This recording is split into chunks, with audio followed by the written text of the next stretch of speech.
आरक्षण के विधान के सामने मंच पर अपना स्थान ग्रहण करने के लिए हम निवेदन करेंगे कमल किशोर साहब, अधिशासी जिला लोक निर्माण विभाग।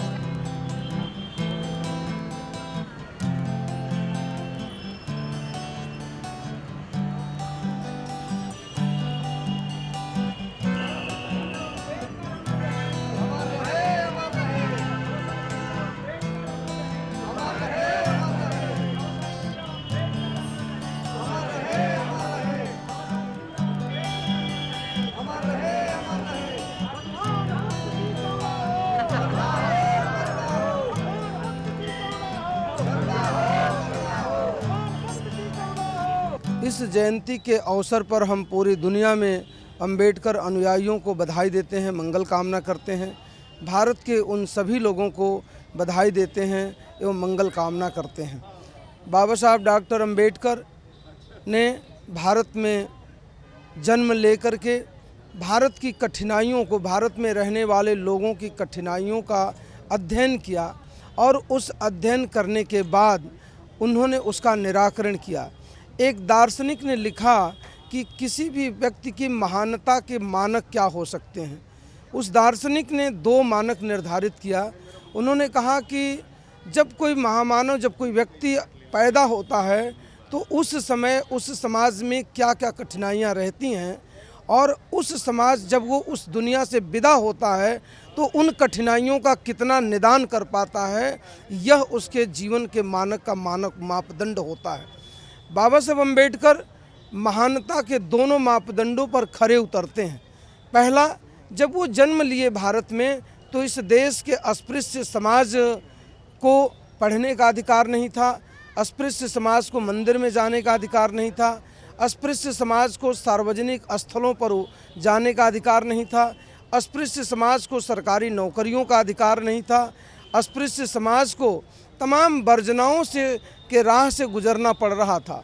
बाबा साहब अम्बेडकर जब पैदा होते हैं तो उन कठिनाइयों का बड़ी बारीकी से अध्ययन करते हैं, उन तकलीफ़ों का, समाज जो जिन तकलीफ़ों से गुजर रहा था उन तकलीफ़ों का अध्ययन करते हैं और अपने जीवन काल में ही केवल अध्ययन नहीं करते हैं बल्कि अध्ययन करने के बाद उन कठिनाइयों का निराकरण कैसे होगा, इसका निराकरण वो स्वयं भी करते हैं। आज की युवा पीढ़ी के लिए बाबा साहब भीमराव अंबेडकर ने भारतीय संविधान के माध्यम से एक लिखित दस्तावेज और उन्होंने उपस्थित किया कि इस समाज के अंदर समता हो, स्वतंत्रता हो, न्याय हो और बंधुत्व हो और भाईचारा हो।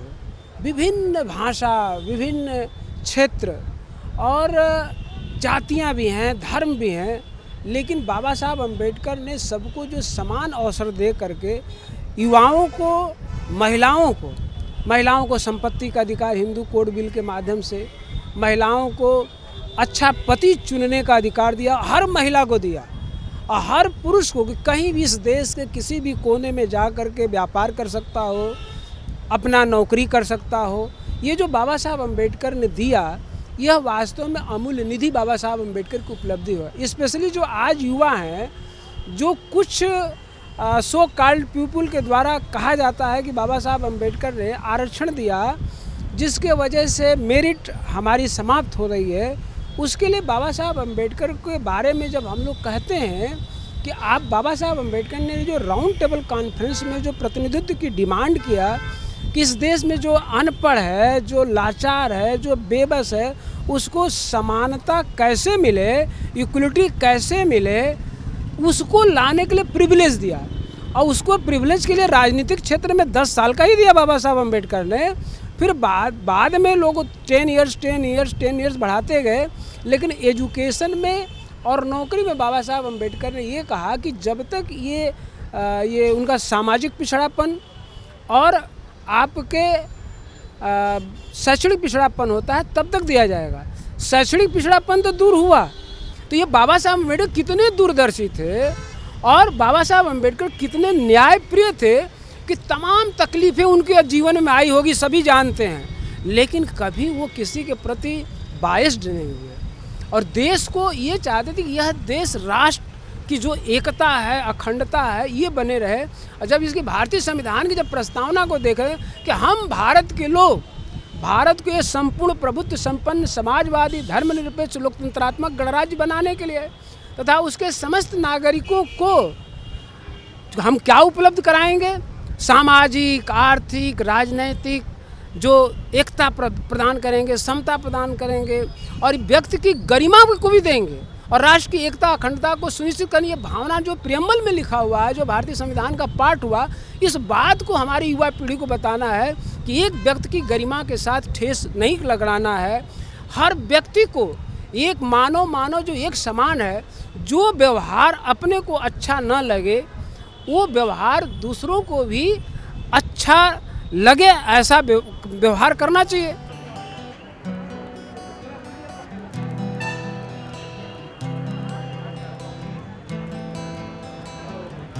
आपका इस साइड से आकर जितने भी बच्चे इधर से सब बच्चे लोग आ जाए, सभी लोग आ जाए, बड़े बड़े पुराने लोग इधर तुरंत आइए, तुरंत आइए।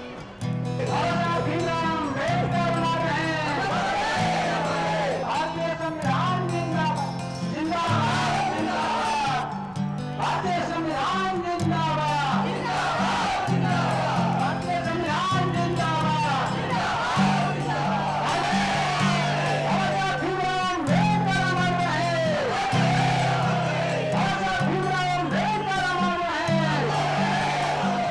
बाबा साहब की जयंती के अवसर पे इस मंच पे मैं खड़ी हूँ और खड़ी होने का साहस कर पा रही हूँ, आपके सामने कुछ बोल पा रही हूँ। ये सिर्फ़ और सिर्फ मेरे बाबा साहब की देन है। बाबा साहब ने इस देश के समस्त वर्गों के लिए काम किया और स्पेशली चूँकि मैं महिला हूँ और महिलाओं के लिए जितना काम किया, एक ऐसे भारत में सबसे दबे हुए जो समाज है उससे भी ज़्यादा दबी हुई नारियों के लिए जो काम किया। आज भारत की नारी दुनिया के सभी विकसित देशों की नारी से एक तुलनात्मक रूप से देखा जाए तो समानांतर पे खड़ी है। शिक्षा के क्षेत्र में आगे बढ़ रही है, नौकरी के क्षेत्र में बढ़ रही है। आज भारत की नारी पायलट बन रही है, रेल चला रही है, भारत की नारी IAS बन रही, IPS बन रही, सेनाओं में जा रही है। तो ये सिर्फ और सिर्फ बाबा साहब की देन है। तो मैं नारियों से अपील करूँगी, भारत की समस्त नारियों से अपील करूंगी कि हम उस आज से 75 आज हम अमृतकाल महोत्सव मना रहा है, देश मना रहा है। 75 साल पहले नारियों की जो दशा थी और जो दिशा थी, आज 2500-5000 सालों से हमारे बाबा साहब ने इस दशा और दिशा को बदल दिया और आज इस भारत की नारी समानांतर प्लेटफॉर्म पे खड़ी है अपने इस भारत को नई स्वर्णिम ऊंचाइयों पर ले जाने के लिए। आज के समाज को मैं ये कहना चाहूँगा कि बोधिसत्व बाबा साहब डॉक्टर अंबेडकर को बहुत बड़ा जो है ह्यूमन मतलब कि फाइटर माना गया है। तो हमें समता, स्वतंत्रता, बंधुत्व और न्याय पर आधारित जीवन को जीना चाहिए और इसी पर अपने दूसरे को भी देखना चाहिए।